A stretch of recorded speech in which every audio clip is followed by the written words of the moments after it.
Kama kwamba mambo ya one term kwamba unataka kumuondoa rais ambaye yuko, hatumuondoi kwa sababu tunamchukia.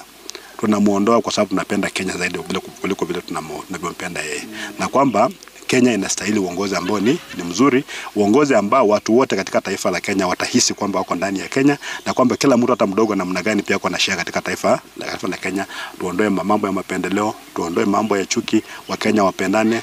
Tuanze tena ile kazi ngumu ya kulijenga taifa la Kenya bila kuwa mambo ya parochialism ambayo ni mengi.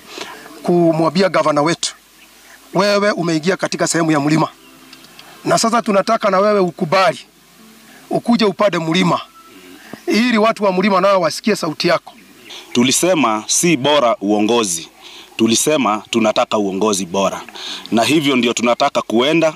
Tukiangalia tunaona kuna nyota ambayo imeanza kutokelezea kwa mawingu, na hiyo nyota ya uongozi iko hapa pia Trans Nzoia.